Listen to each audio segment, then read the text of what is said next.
What is up, everybody? We are back with a new episode of Fedwatch. Big show today. My name is Ansel Lindner. I'm here with my co-host, CK. What's going on, CK? Doing good. Excited to be joined by producer Chris. What is up? It was great seeing both of y'all in Miami. Glad to be here, guys. Happy to have me. Yep, and so we have a big show. The topics today are going to be Bitcoin 2023 debrief. What are the macro implications? What are the Bitcoin implications? Big picture stuff. What are our takeaways from the conference?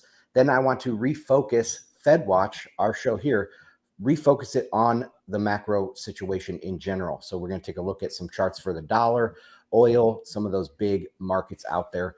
And if that sounds interesting, guys, like, share, subscribe. Make sure you're subscribed here and or I guess on YouTube and or on Rumble. We still are having the back and forth battle between Rumble and YouTube to see who is going to come out supreme. So make sure you like, comment, and subscribe.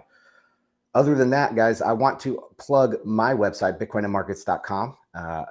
I just put out a new article this morning, or a new blog post called De-Dollarization and Inflation. And I want to follow that up in the next few days here with an article on Bitcoin Magazine. Hopefully I can get it put up there, called De-Dollarization and Bitcoin. So that's one of the big terms we hear out there, de-dollarization in macro. We're going to talk about the dollar today. We're going to talk about Bitcoin and how it plays in with de-dollarization. So check that out at bitcoinandmarkets.com. So, all right, guys, any plugs from you up front? I mean, obviously, this is the best time to get your Bitcoin 24 ticket. It's going to be moving to Nashville. That was one of the biggest headlines of the event was, thank you, Miami, for an incredible 3 years.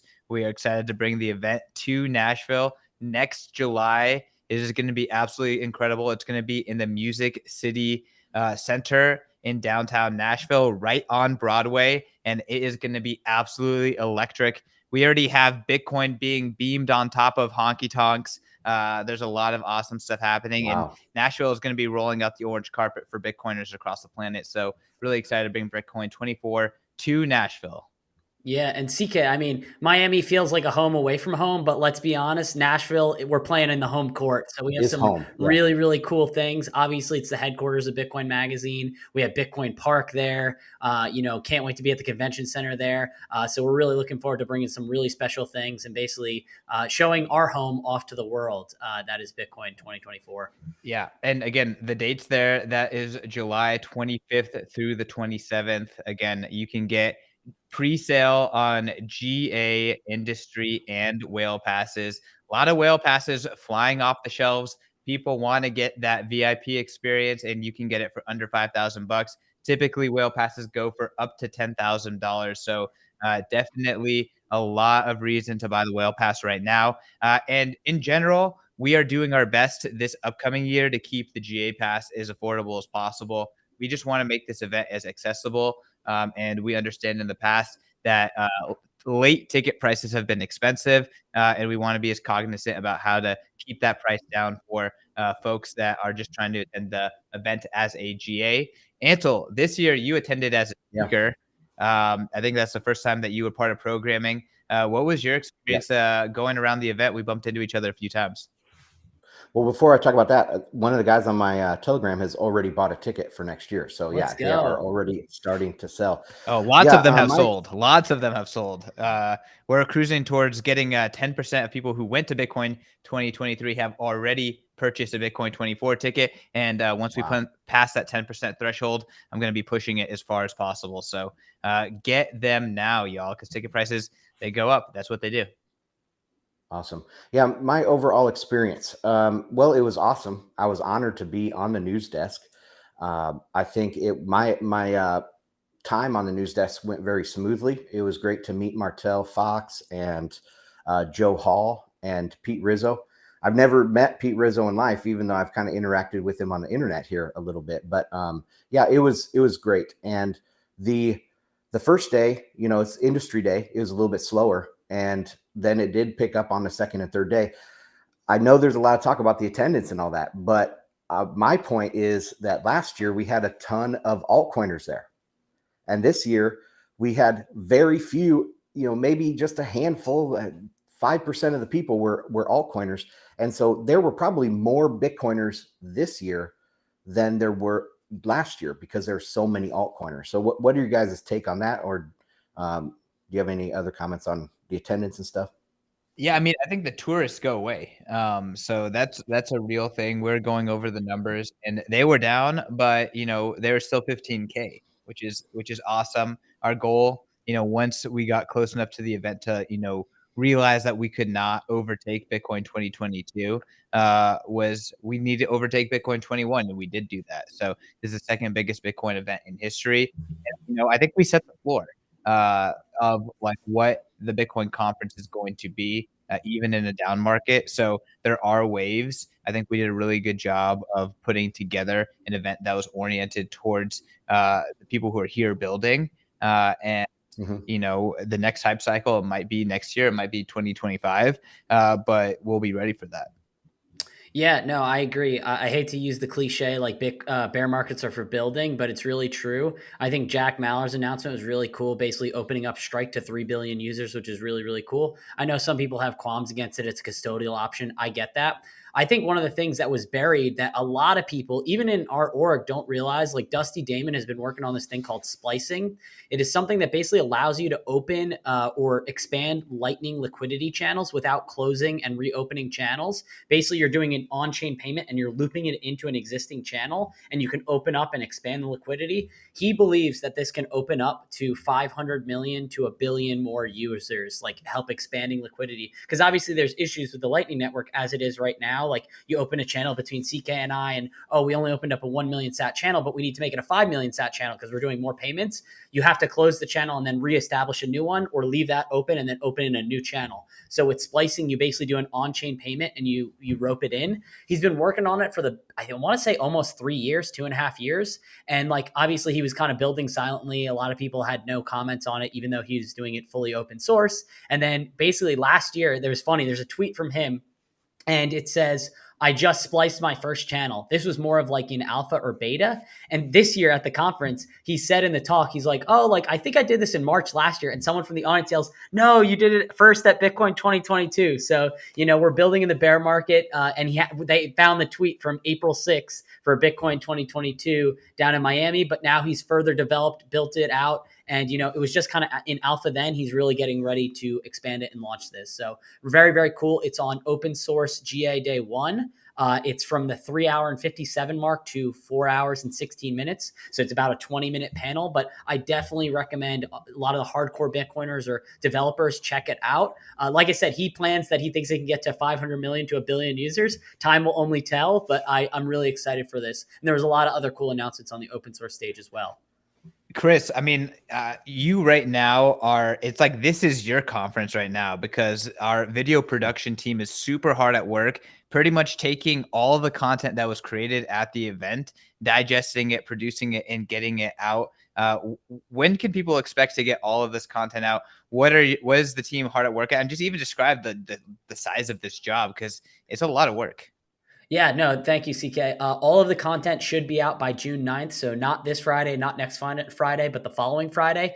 Me and our 2 other video editors, Andrew and Tino, a shout out to you guys. We're hard at work. I would say like we're kind of the first ones watching the content. Obviously, if you're there in person, you got to see it live, but like we are going through all the stages. I'm like endlessly watching tons and tons of content. So I'm kind of the first eyes to be on all the content, or Tino and Andrea and myself are the first eyes on all of the content. We are trying to get it out as fast as possible. Obviously, we had 4 stages, 3 different days. The news desk counting is an additional stage. We have a couple talks in the deep, if you want to count that as a 6th stage. So we're going through a lot of content. We promise for all sponsors, speakers, people that were at the conference, we are going as fast as possible, but there's only 3 of us.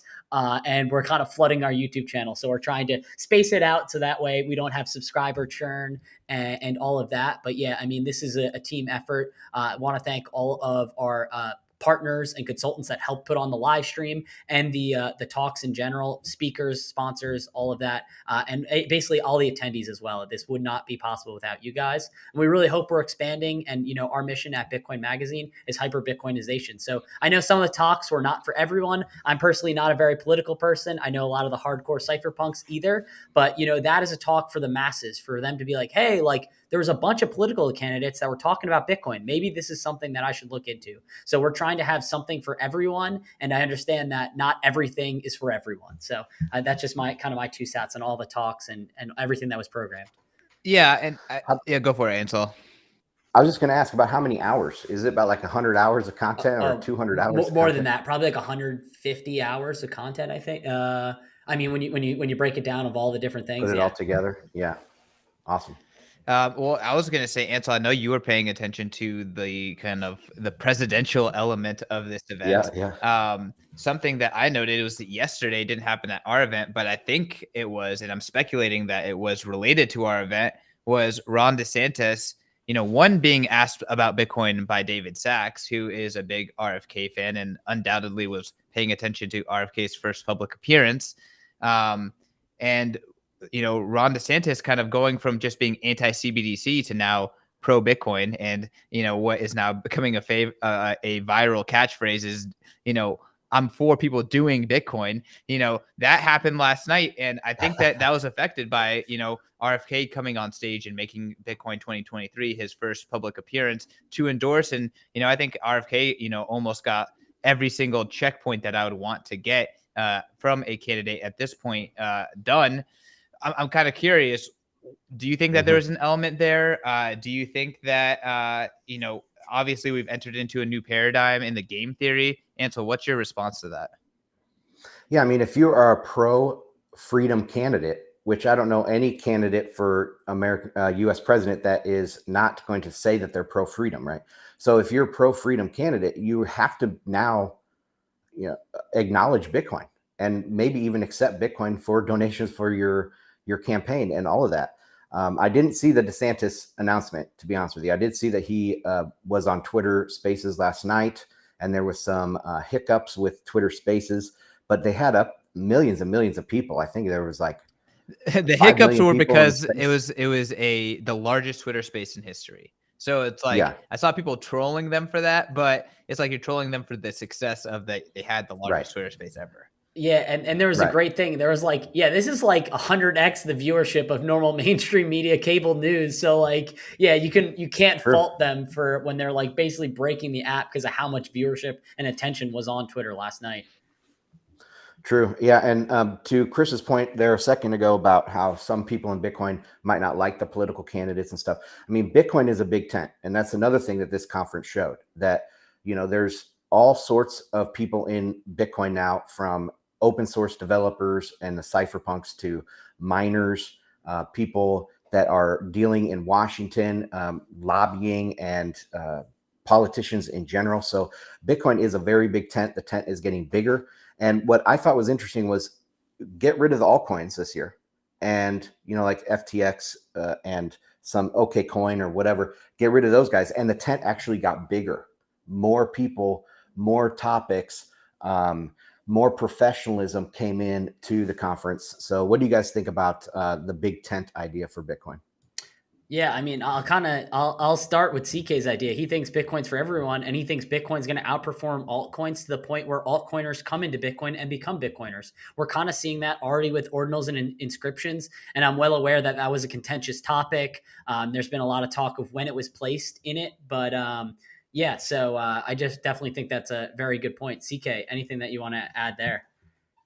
Well, I think what a lot of, let's just call them hardcore Bitcoin best practitioners get upset at Bitcoiners or Bitcoin Magazine about with the conference is the fact that this is not a hardcore open source, Bitcoin focused event, and that it is this big tent event. Ultimately, if you look at what we are doing, the open source stage by itself, like that's like an open source Bitcoin conference within the conference. So we are doing our best to kind of accommodate all the parties, but we have a very wide and open kind of view of what the Bitcoin industry is. Our definition of the Bitcoin industry is any party that is leveraging Bitcoin natively and in using it within their business. That's our definition of it. And, we are trying to reach across the aisle to the people in the altcoin space and show them you should take Bitcoin seriously. Bitcoin is where it's at, and that's why we've staked our flag here. And you should be a part of this too. we are not trying to keep it within the Bitcoin best practices. We're trying to bring everyone together. And we want to show that maybe the people who aren't following the best practices, that the best practices are smart and cool too.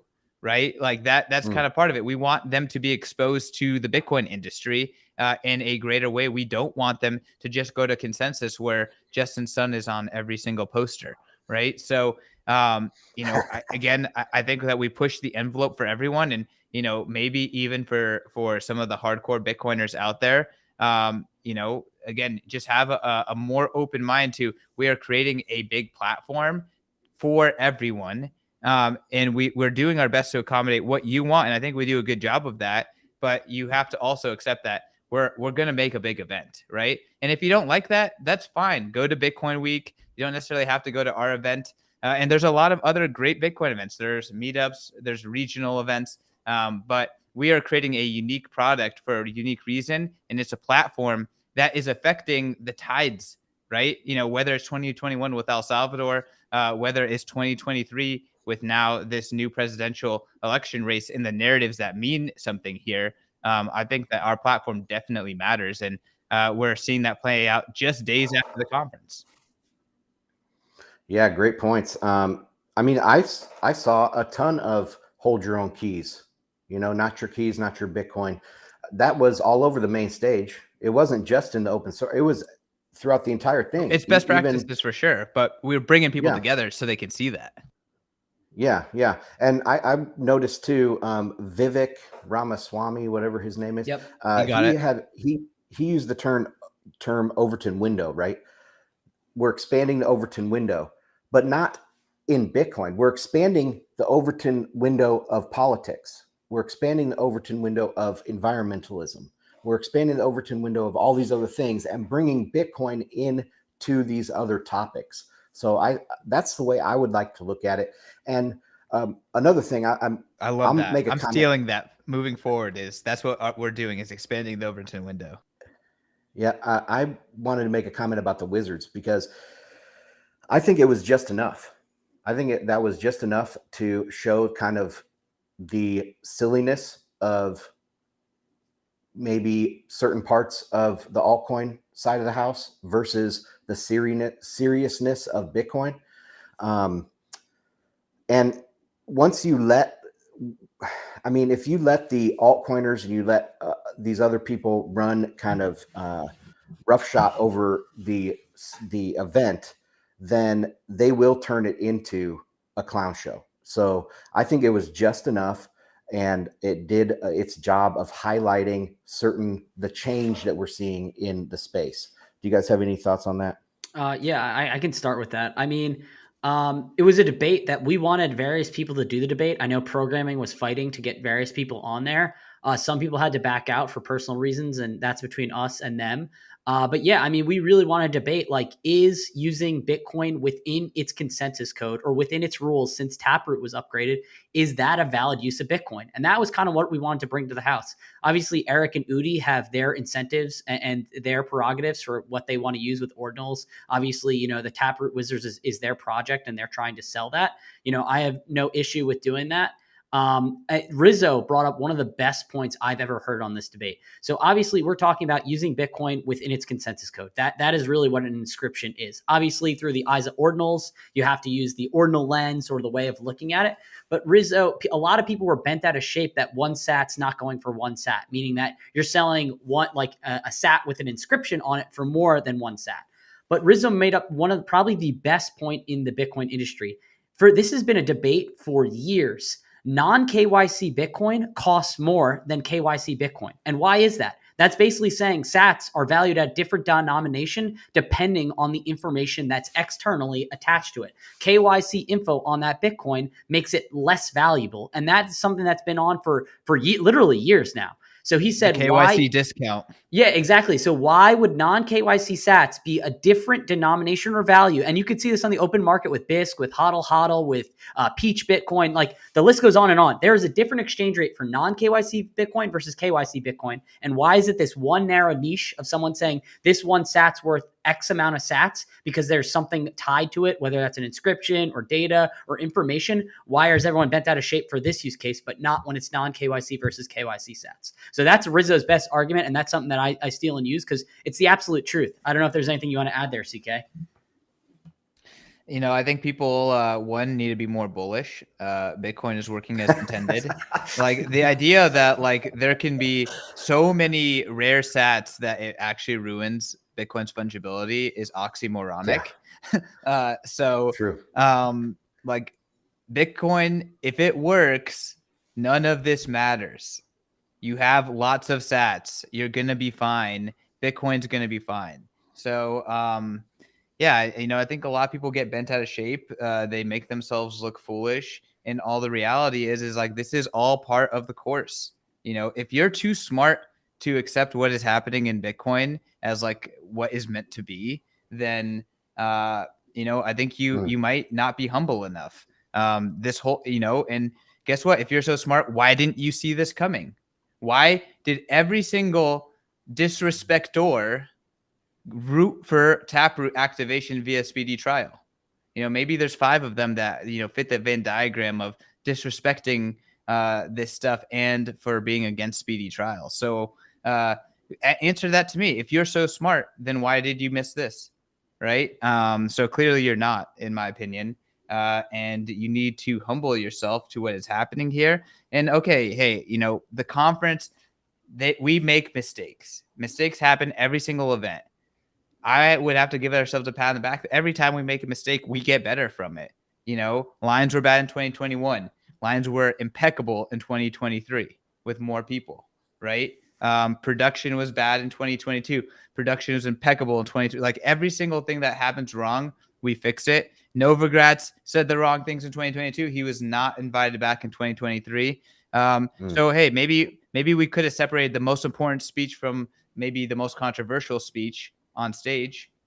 But, if you look at the grand scheme of things, like we have the balls to have controversial speeches, and that's why we have important speeches. You can't separate them. And if you can't have a controversial speech, if you can't get out of the bubble, then you're never going to get that. You're never going to expand the Overton window. And if you can, show me someone else that has. So that would be my pushback on, maybe a lot of people who are out there. Yeah, I think it was. Yeah, can I add one quick thing to Ansel too? Sure. I mean, I was loosely in programming because I was obviously scheduling out the news desk with guidance from the programming team. But the thing that is more difficult that people don't realize with political candidates, we're kind of at the whim of their schedule when we add them in. And in order to move a bunch of panels, you start conflicting with times with things that have already been set in stone or we've seen set in stone. So I know we've gotten flack for having the ordinals debate right then, but literally Eric Wall was on a panel and he had to rush. He only had 10 minutes to get from the open source stage to the main stage. And that was the only time that really fit. If we started moving the ordinals debate other spot, it might have conflicted with one of their speaking engagements. So I know like the timing of it may not have been ideal, but like when you're trying to schedule out over 300 speakers, moving just one person affects the entire schedule. And I literally mean the entire schedule when you do that. So it's not something that is done overnight. It's not something that was done lightly. But yeah, like even moving someone 5 minutes causes a whole ripple effect that causes the whole schedule to be, changed and upended. So yeah, like I said, that's just kind of me defending the programming side of things that people don't see on the back end. Yeah, I wanted to say that I thought the timing was great. It highlighted the big tent of Bitcoin, and it also highlighted, like CK said, that Bitcoiners don't want to shut down debate. We don't shame people publicly and try to get them to shut up. We bring them on stage and debate them, right? So I think that's I thought it was great. It highlighted 2 very distinct parts of Bitcoin's ecosystem, and back to back like that, it ruffled feathers. And hey, it is having a conversation or starting a conversation about this space. So I think it's all good. Any other thoughts on Bitcoin 2023? We've been talking Bitcoin conference for 25 minutes here. That's almost half the show. I know we got a hard stop. We got a lot of macro to get into. I mean, Chris, do you want to hang around for macro, or should it just be Ansel and I?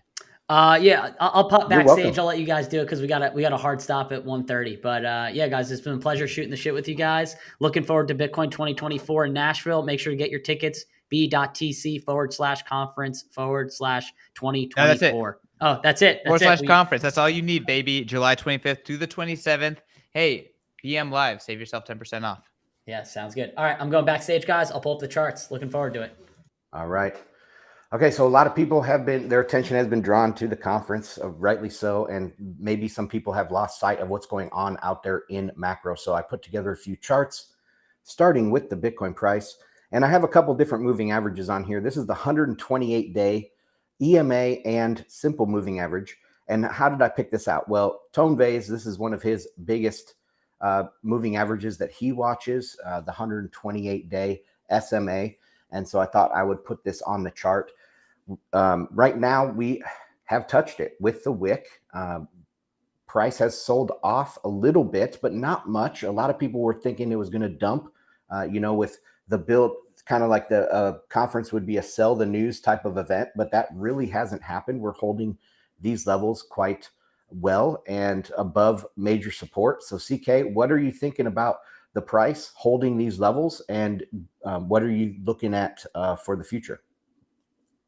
Oh man, Bitcoin price makes me feel a little bit nervous, to be honest. We're definitely pushing up against several support lines here. So we'll see what happens, honestly. I don't have a whole lot of analysis that is other than I'm a little bit scared, and that's just a gut feeling, really. Scared, but where are the sellers going to come from? CK. It's a good point. Well, I'll tell you, I'm a buyer, so I'll just Yeah. keep stacking my normal weekly DCAs, and if things dump a lot, then I'll be moving some from savings into extra long-term savings. So that's my prerogative. But again, it's always scary when marginal sellers could dump, and who knows. Yeah. All right, let's go to the next chart. This is a weekly chart of Bitcoin, and this has the 200-week moving average, which has been important in Bitcoin's history. You can see we are also right on top of that level. This looks scary for a lot of people, like CK was saying, but I did That's see what I'm a chart saying, from, man. We're rubbing up against a lot of these moving averages, and usually that's not the best sign. Yep, I did see a chart from Checkmatey that I did not include here in the slide deck, but it is showing the sell side risk for Bitcoin, and it is at near an all-time low. So sellers are exhausted. There is not a lot of available liquid Bitcoin to sell at this time. The amount of Bitcoin on exchanges has been plummeting in recent months, and so where are all the sellers going to come from? That my argument here is we could see a little bit of a sell-off, but it will be very temporary, and it'll be a buy the dip opportunity. Does that check with what you're seeing? Yeah, the most optimistic thing about what we're seeing here is that from where it looks like we bottomed, we've only seen higher highs and higher lows. So, obviously it's been 2 more higher highs and 2 more higher lows, but especially it's very clear on this weekly chart. But we'll see. We'll see still. Again, I don't like getting so close to so many moving averages. So if you're right, if seller exhaustion is at weekly lows and we can't go further down, we'll see. I just keep stacking responsibly. Awesome. Let's go to slide number 5, please, Chris. Skip forward a few. This is the S&P 500, and you said higher highs and higher lows. This is exactly what we're seeing still on the S&P 500. Recently hit a let's see, how many month high is that? I mean, it goes way back into September of 2020. So yeah, the stock market is continuing to go higher despite the calls for recession. If you go to the next slide, that is the NASDAQ, and it is at a 52-week high right now. And you can see the big gap up today with some good earnings numbers out. So the stock market is quite bullish at this time, showing new highs, new yearly highs. Nvidia has been moving too. I don't know how much of this is Nvidia driven, but they're having massive gains. Yeah, and if Bitcoin is correlated with the stock market, if that correlation continues, which eventually it will break, right? But if it continues here near term, we're seeing stocks not selling off like people have been saying. They're actually making new highs. So Bitcoin, I think, finding support on these moving averages, correlated markets are going higher. So I think we have to lean bullish here in the near term, even for Bitcoin. Any thoughts on the stock market? Well, hey, producer Chris is throwing in the chat "When Money Dies" vibes. So if you read that book during the Weimar Republic, kind of hyperinflation, we saw a ton of volatility and we saw assets moon. Yeah. Well, I went back and looked at some of the previous recessions, like the .com and the Great Financial Crisis, and we did not see this same sort of behavior out of the stock market. We did not have a golden cross from the stock market during the entirety of those recessions. We have seen a golden cross now in both the NASDAQ and the S&P 500. We didn't see a 52-week high in the recession, and so here we're seeing a 52-week high in the NASDAQ. So this is very different than other recessions. I mean, you can't look at these and a TA or an analyst can't be like looking at the charts and saying, "Oh, this is definitely going to, sell off here. We're going on the second leg of the recession." That has never happened before in the charts. I mean, going back to like 1960, however far TradingView can go back.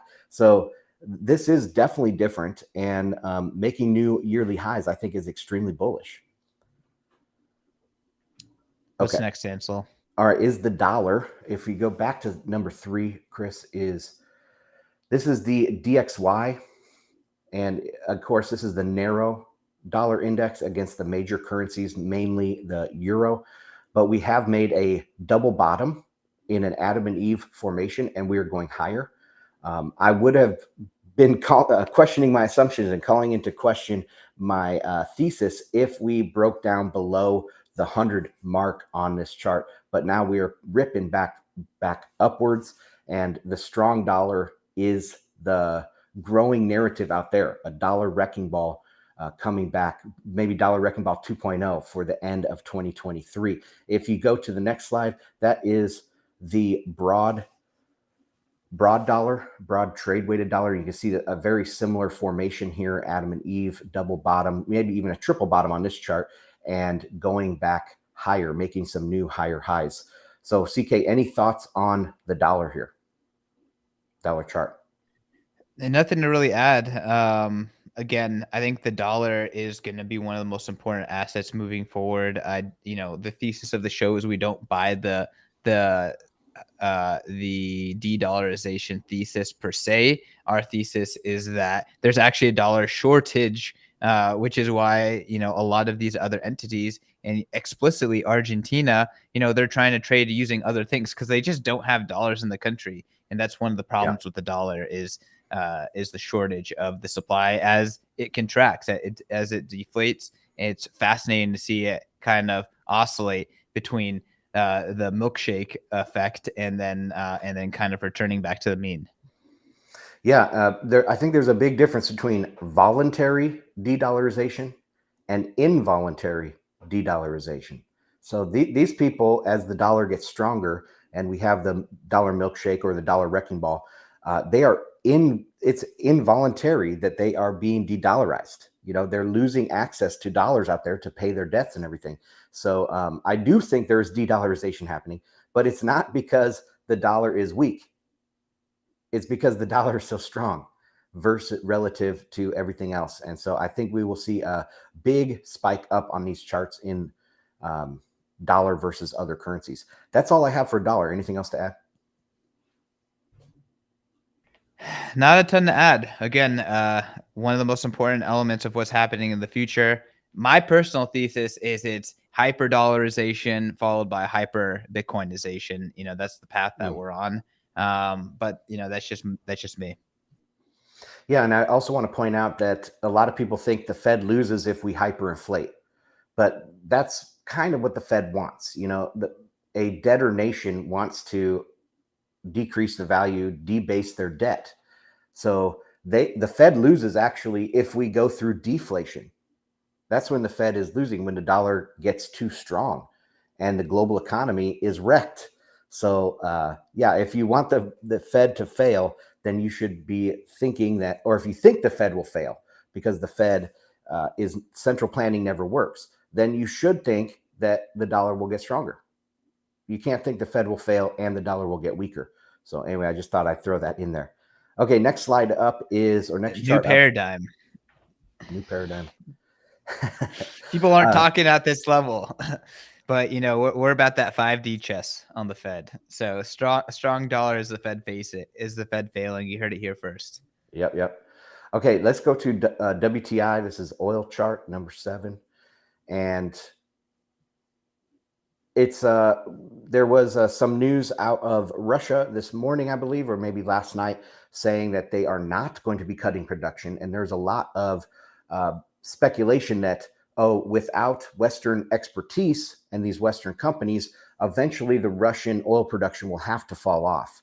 And that will be, obviously negative for global oil production and supply. But so far that hasn't happened. And that news today has created a minor sell-off here. Also in the oil market, there was some comments by, what's his name?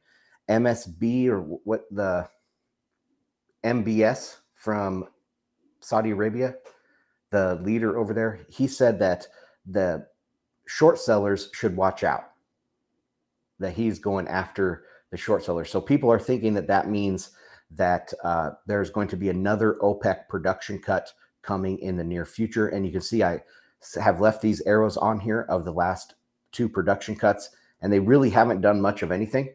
So perhaps OPEC will throw another 1 million barrels per day or something like that, a cut coming at the market. But yeah, oil is not accelerating like a lot of the inflationistas have thought. So CK, any thoughts on oil or energy markets? Anything you've seen in the news lately that you wanted to bring up? Nothing, but I do want to ask you a clarifying question. Can you explain, maybe to anyone who may not have watched this show before, what's the connection between, oil prices and oil demand and the economy? Okay, so obviously when oil price goes up, that's going to make the price of everything else go up. And that's not necessarily inflation, right? That is supply or cost. It's cost push inflation, where the cost of oil goes higher, so the cost of everything else goes higher. It's not money printing. But overall, why I have been bearish on oil and have been preaching this for a couple years now is that as we go into a global recession, demand is going to fall. And I think demand is going to fall much more than what people expect. So even OPEC cutting 3.6 million barrels per day, the U.S. is still a couple 100,000 barrels per day off of its peak. So the oil production in the world is lower than it was in 2019, but prices are still going down. Why is that? Well, that's because demand is falling. So I expect the oil price to continue lower because demand is falling, and that should push down prices and work into a lower CPI and a lower inflation, quote unquote, inflation narrative. Does that make sense, CK? No, it makes sense. And it's such an important point. We're going to talk about China later, but there's a lot of talk about the China reopening. It's going to drive the economy red hot.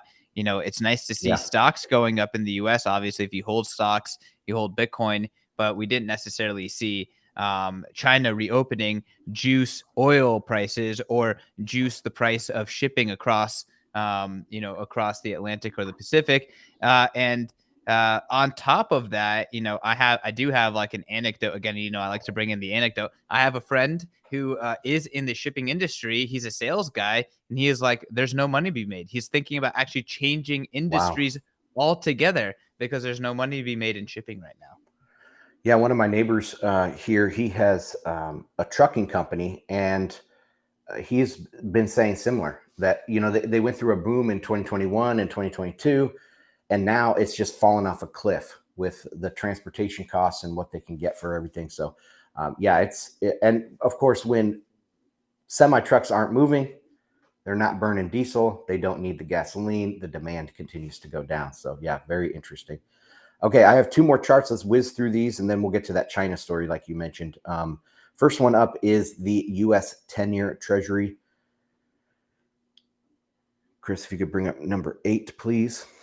And on this chart, I just have the steps of the Fed funds target range and the 10-year. This highlighted gray box is kind of where I have been saying is somewhat of an equilibrium for the US 10-year right now. You can see recently we have shot up. Now, when you look at this chart and you watch this show, you have to always keep in mind the interest rate fallacy. So people think lower interest rates are stimulatory, but in reality, it's that lower rates mean that money is tight and high rates mean that money is loose. And we know this from the Fed SLOOS report, which is a senior loan officer survey that they do quarterly.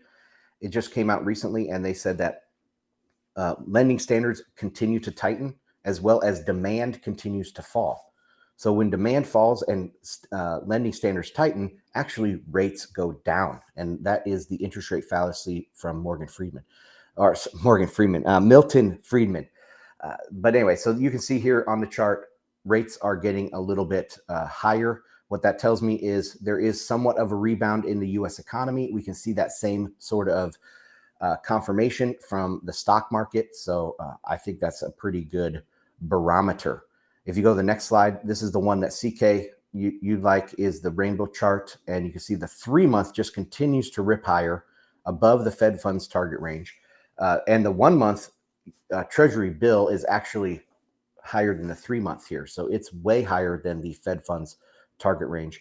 And the 2-year, 5-year, and 10-year have all started going higher. Now, some of this also could be driven by the debt ceiling debate. I don't have any slides for that this week. Maybe we'll talk about that next week. I think next week is when it really comes to a head. So some of these price movements or interest rate movements are going to be driven off that dynamic. But overall, this is what we're seeing. So CK, any comments on interest rates? Well, you all know I'm not an expert, but it's just fascinating to watch this chart. It's fascinating to ask yourself, is the Fed really in charge based on this chart? And yeah, I don't know what the dynamics that are causing the 3-year to really stick with their hikes. And it's very interesting seeing everything else pucker up as well. So we'll see, over time. I really do think that this is the chart that indicates if the Fed is actually in charge or not. And it's been saying one narrative for a very long time. Awesome. Well, that's all the charts I have. Let's move on to the Chinese real estate market. I'm going to bring this story up myself. Where did I have this? Great. 1 second, guys. Hey, I'll fill in the time while you're looking for the chart. Do it. And I would just say that as we're continuing to watch what's happening in the global economy, as we're beginning to continue to forecast what is going to be happening in different presidential and political elections across the globe, I think it is extremely interesting to see Bitcoin, this tiny asset. Just to put into context how tiny it is, Nvidia's move earlier today and yesterday, that move was equivalent to like 50% of Bitcoin's market cap. So the fact that such a tiny asset is in everyone's mouth, I think it just shows the gravity and the disruptiveness of this thing. And I think we are definitely moving into the stage where it is being recognized as something to take seriously rather than something to chastise or write off. Absolutely. Okay, I pulled it up here, and the headline for people on the podcast afterwards listening to this, the headline is "World's Largest Real Estate Market on the Brink of Collapse." We've talked about this headline's been going on for years, by the way. So I just want to throw this out there that at least the last 2 years we've been hearing this headline, brink of collapse. So take that with a grain of salt. Well, yeah, and we have been reporting on it here, and ever since these headlines started hitting the wire, I've been bearish on China, and that has seemed to be the correct position. But this keeps getting worse. So I'll read through this a little bit. Recent statistics from China's central bank show that home buyers' enthusiasm has fallen drastically. Despite price cuts and incentives, the world's largest housing market continues to slump, and China's banking sector is taking a hit on 2 fronts as both defaults and prepayments rise. Meanwhile, China's developers are starting to show the strain, with real estate giant Wanda Group making headlines this week as the value of its dollar bonds plunge. Now, remember, this is a Chinese real estate giant funding itself with dollar-denominated bonds. Is the dollar dying or not? So anyway, let's continue here. In early 2023, the Chinese real estate market had a short-lived rebound as local governments across the country issued policies to bail out the failing real estate sector, according to the China Index Academy, a real estate research institute. By the end of April, the mortgage rate for first-time home buyers in more than 40 cities had been lowered to below 4%. Public statistics show that sales of previously owned homes in China's largest cities all showed double-digit declines in April. Among them, Beijing fell 37.3%, Hangzhou fell 32.7%, Shanghai 26.7%, and Nanjing fell 13%. The worst decline was Hefei, which plunged 40%. So these are public statistics showing sales of previously owned homes in China's largest cities are declining at crazy double-digit numbers. Okay, Huge. I don't envy you for having to pronounce those city names as well. You're doing a great job. I'm trying. Okay, so then we have another report here. According to Ren Zheping, he's a prominent economist, I guess, out of China, and he says that the market value of China's housing market reached about $73 trillion in 2021. This represents 17.9% increase in total market value compared to 2020. When considering the ratio of housing market value to GDP, China's housing market value in 2020 was already 414%. So the housing market alone, real estate market alone in China was 400% of GDP. And that's higher than Japan. Japan in 1990, when they had the big bubble and like the palace in the middle of Tokyo or whatever was worth more than all of Manhattan, something like that. Or all of the state of California, I think it was, that they only ever reached 390% of their GDP, and China surpassed 400% 3 years ago. All right, scrolling down here a little bit for the kicker. Let me find it. So even Wanda Group, one of China's oldest and largest real estate giants, is rumored to be at risk for a debt meltdown. Yields on 2 US dollar bonds sold by its subsidiary Wanda Properties Global rose above 35% in April.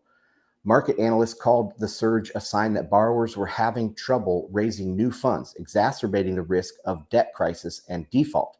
In late April, Fitch Ratings placed Wanda Commercial and Wanda Commercial Properties on its negative watch list. So that is the whole article there. It looks like the Chinese real estate market can't find a bid. They cannot get bailed out of this. Also in this article that I didn't highlight was the regulators, the CCP, they're going in and punishing real estate companies for lowering their prices too much. So that is kind of like a ban on short selling, or it's a ban on prices going down. And if they didn't have that pressure from the CCP, perhaps prices would be falling even more. So CK, any thoughts here on the Chinese housing market? I mean, from this article, it spells doom and gloom. I would like to say that, these things, it seems like they happen gradually, then suddenly. So people have been shouting out doom and gloom for a long time. We never know when that final shoe will drop.